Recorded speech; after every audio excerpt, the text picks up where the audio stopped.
Welcome aboard. So I'm not at the yacht right now, but I wanted to go over a really good topic for you guys about what to look for when you're buying your next boat. And I'm specifically talking about boats in the range of 35 to 45 feet. My boat is a 37-foot Carver Mariner 350. So basically, what to look for when you're buying your next mini yacht. I call my boat the mini yacht because it's not a big fancy yacht. It's an older, slightly older Carver, and things you need to look for when you're first looking for your boat. So you got to think first, what type of 35 to 45 foot boat are you looking for? I mean, there's many different versions of this, and I'm talking about express cruisers to cabin cruisers, anywhere from Carvers to the Boston Whalers. Do you want outboards, or do you want inboard outboards with stern drive, or do you want straight inboards? My boat is a straight inboard. It's with a V drive, and it has a 3-foot draft. Also got to look at what draft do you want. So what exactly do you want to use your boat for? Are you going to use it to go to the Bahamas? My boat can go to the Bahamas on a good day, but it's not a seaworthy boat. It's a big boat, but it's not for ocean cruising. It's mainly for inland cruising and lakes to right along the coast for good weather. So that's one of the first items you gotta think about. Now, when you're looking for your boat, be very careful about pictures. Even before you go look at a boat. The other day I was looking at a boat and there's timestamps on pictures, and it was 5-6 years ago. And there was a couple different ones with 5 years old, 4 years old, 6 years old timestamps. So the previous owner, he didn't even take the time on that example to even take good pictures of his boat. So you might be like, oh wow, that looks like a great boat, it looks like a great price. You actually go visit the boat and you're like, wow, that's a shithole. So be careful about the pictures. Now, you're going to want to get a survey, a couple different types of surveys out there. But before you even get a survey done, when you go look at the boat yourself, and typically you'll have a broker with you, mostly. Some people don't want to use a broker, but you can. And I suggest you find a good buying broker, and he'll have a lot of knowledge about all the boats. So a local broker, use him to buy your boat and go out there. And don't be afraid to look under the hood. And what I mean by that is ask all the questions you want, every question under the sun. Before you even go out there, just get a checklist of research the boat and the types of stuff that's on the boat, and then go out there and just start checking them off. Open all the hatches. Don't be afraid to start opening up every hatch on the boat the first time you go out there. Sometimes the previous owner will be there, and they will talk a lot. Usually boat owners will like to talk about their boats and everything they've done to it. He's a wealth of knowledge, and if there is a previous owner that you talk to that doesn't know any of your answers, basic answers to questions about stuff he's done to the boat, maintenance, what's on the boat, that's a red flag. So I would say if you go there and he can't even answer basic questions about the engine maintenance or what type of electronics he has on there or the systems he's replaced, I would say run away from that deal pretty fast. So, and I would say let's talk about checking the engines out. So a sea trial will tell you a lot about those engines. 15 to 30 minutes on the water at full plane, full RPM, you'll know about those engines. Your surveyor, there's going to be 2 surveys you're going to want to do. Your basic survey that if you're going to finance the boat, for one, finance companies require a survey of the boat. And I'm only talking about boats 20 years old or newer. So out of the 20-year-old range, there's going to be a lot of issues that have had to been replaced, and I don't buy old boats like that. I mean, some of you guys will. I won't touch them. It's just too much work. Unless there's some meticulous owner that's refitted everything on that 30-year boat. Maybe it's a sailboat, but I'm talking about power boats. So the 35-foot to 45-foot range and the power boat range. The second type of survey is actually get an engine mechanic to come out there and do a compression test on the cylinders. It's very important, because if it doesn't pass that, that's a major engine overhaul. So I would say key is to figure out, are those engines good? I have twin 6.2 liter Mercruiser 8-cylinder big block big boy engines, and we went over those engines. We plugged them into the computer system. They were running great. We checked there's no error codes on them. Some of the older engines, carburetor engines, won't be able to hook up into a computer system, but but you're going to want to check that out. Make sure all the electronics work on the boat. Radar systems, GPS systems, your VHF radio, chart plotter if they have it. Now, if it's a 20-year-old boat, it might have old electronics, and you might want to be upgrading. Every 10 years, you're going to want to do a major overhaul upgrade on electronics package of the systems.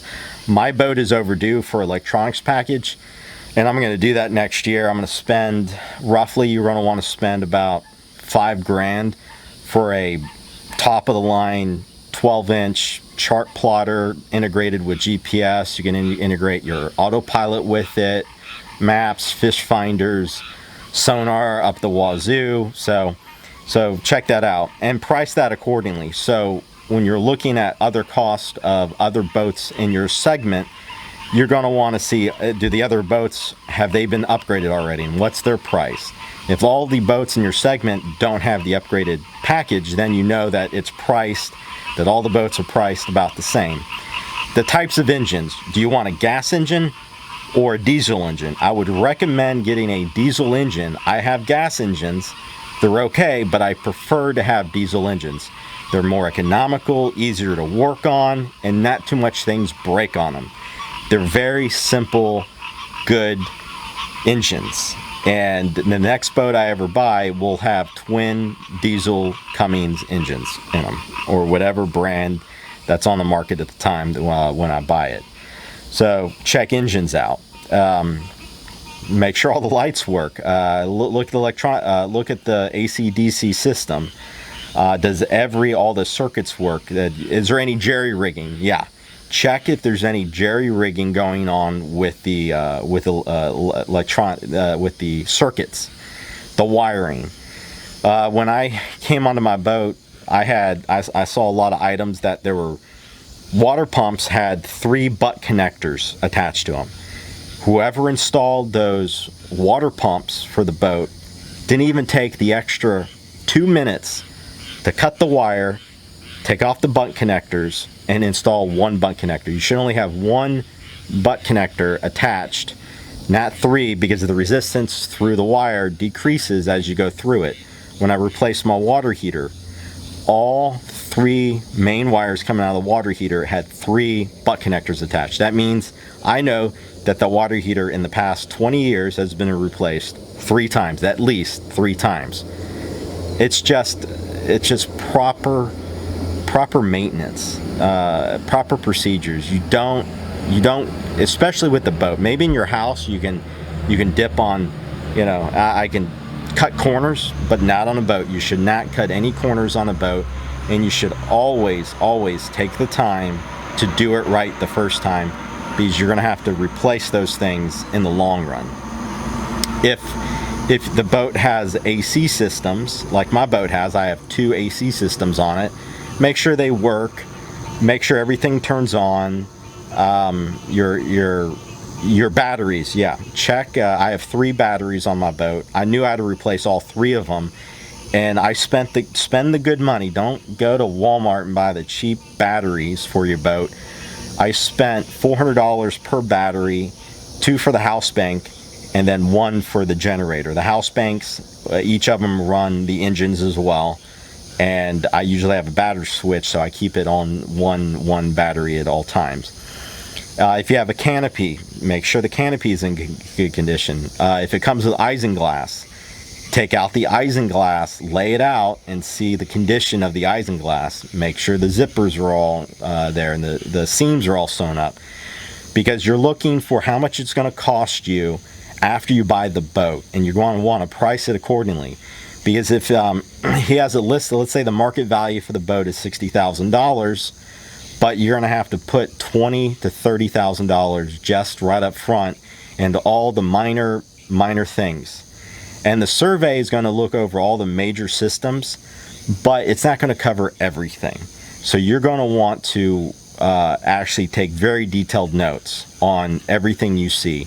Everything you see, take pictures, take notes, and don't offer something on the first day.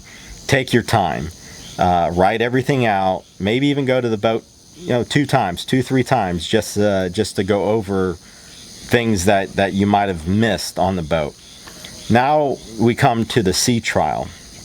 With my boat, the previous owner, I guess he left at the marina for a long time. There was a little rust on some of the pulleys on the engine, and it squeaked when we started it up. When it squeaks when it starts it up, it means it's just been sitting for a while. So we had to do 2 sea trials, because the first sea trial, one of the hoses for the coolant system came loose and spilt coolant down in the engine. So that was the end of that sea trial. The second sea trial, one of the pulleys completely broke. You might say, well, these are bad signs. Not necessarily, because you have to look at the overall condition of the entire boat.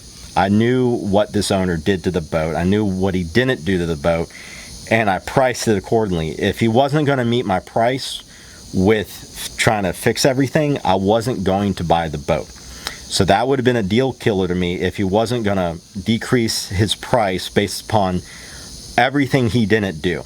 So the previous owners that have maintenance logs, it's very important. If they don't have a maintenance log, run away, because he might say, hey, I replaced this, this, and this.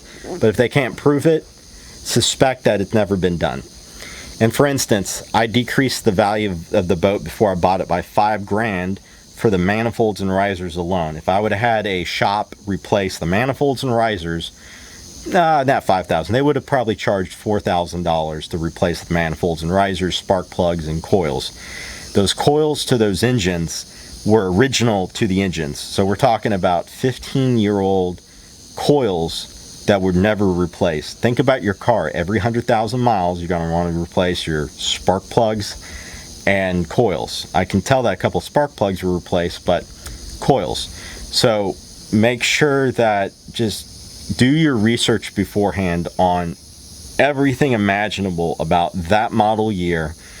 And I recommend, if you buy a 35 to 45 foot boat, don't get an inboard outboard with stern drive. Those have a lot of problems with the actual stern drive. Think about your stern drive on a smaller boat. You're going to have to take that apart a lot and replace a lot of parts. So it's really expensive. I was thinking about a Boston Whaler with triple out drives, triple 350s, and I might even get a Boston Whaler in the future. They're great boats. And because I want to actually go as close to the sandbar as possible, I have straight inboards in mind, so I can't get that close to the sandbar because I don't want to bottom my boat out at all. So just think about that when, because you can anchor out. I have a big dinghy on my boat. I have a 11-foot, almost 11-foot dinghy with an outboard on it that I can just anchor out about 300 feet from shore and just take the dinghy in, which is fine. I'd prefer to do that, stay away from all the craziness, because when the holidays hit, there's going to be a lot of crazy people out there. So I'm just here chilling in my backyard right now, having a nice Coca-Cola going, getting my hookah going. So I just wanted to briefly go over some basic things to look for when you're buying your boat. And I recommend don't finance it if you can't. If you can't buy in cash out front, it's just things will start breaking on your boat. So you're gonna have to budget that out. So if you finance your boat, you're gonna be financing over 10 years, and you're gonna be spending $1,000 all the time fixing things. So I recommend paying in cash and save up to pay it in cash, and never buy a new boat. Always buy a gently used boat or an older boat that was taken care of. So I want to leave you with that. I'm going to relax tonight. It's a great night. It stopped raining. I wish it was stopped raining earlier today, then I was able to take out the boat, but wasn't able to take out the boat. So as always, if you like these videos, hit the like and subscribe button, and I'll talk to you soon.